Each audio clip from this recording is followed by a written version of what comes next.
નમસ્કાર. News of Gandhinagar daily headlines today. દર 3માંથી એક વકીલ નકલી. DCIના દાવાથી ખળભળાટ. સુપ્રીમ કોર્ટે કેન્દ્ર પાસે માંગ્યો જવાબ.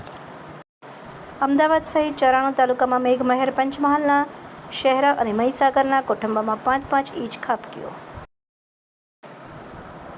ગુજરાત સરકાર માનનીય મુખ્યમંત્રી શ્રી ભૂપેન્દ્રભાઈ પટેલના વરદ હસ્તે નમો લક્ષ્મી અને નમો સરસ્વતી વિજ્ઞાન સાધના યોજના તથા ઉચ્ચ અને ટેકનિકલ શિક્ષણથી વિવિધ યોજના અંતર્ગત 4,72,260 લાખથી વધુ વિદ્યાર્થીઓને ₹646 કરોડની સહાય વિતરણ કાર્યક્રમ.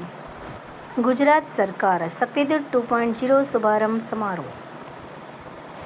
તંત્રી સ્થાનેથી ઇથેનોલના ઉત્પાદન માટે ખાંડના ઉપયોગ પર મર્યાદા લાવવા વિચારણા.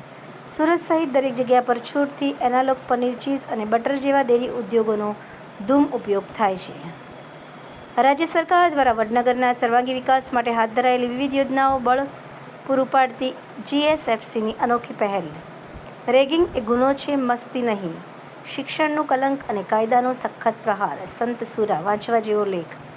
ગાંધીનગર ખાતે અંડર ગ્રેજ્યુએટ ક્વિઝ સ્પર્ધા યોજાઈ. વિજેતા વિદ્યાર્થીઓને પ્રમાણપત્ર આપી સન્માનિત કરાયા.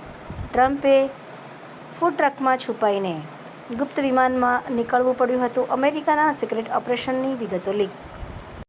એનોજી સાહિત્ય સરિતા ગ્રુપ. વિષય 15મી ઓગસ્ટ સ્વાતંત્ર્યનો અમર ઉત્સવ. એના ઉપર સર્જકોની ખૂબ જ સુંદર વિવિધ સ્વરચિત રચનાઓ. સફેદ એપ્રન પર કાળો ડાઘ. વાંચવા જેવો લેખ. અરવલ્લીના શામળાજી ખાતે તિરંગા યાત્રાનો ભવ્ય શુભારંભ.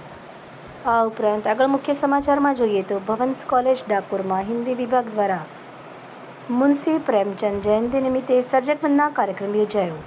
ગાંધીનગર મહાનગરપાલિકા દ્વારા આયોજિત ભવ્ય તિરંગા કોન્સર્ટમાં ઉમટ્યું માનવ મહેરામણ. ધાનેરા તાલુકાના ધાખા ગામે ગમખ્વાર અકસ્માતમાં બાઇક સવારનું મોત. સ્ટલક સિટી સેક્ટર એનું સ્ટેટસ ચેન્જ. પાણી નગરીમાંથી કાદવ નગરી બની. ન્યૂઝ ઓફ ગાંધીનગર દૈનિક જનફરિયાદ ન્યૂઝ. ગાંધીનગર. મીનાક્ષી રાવલ.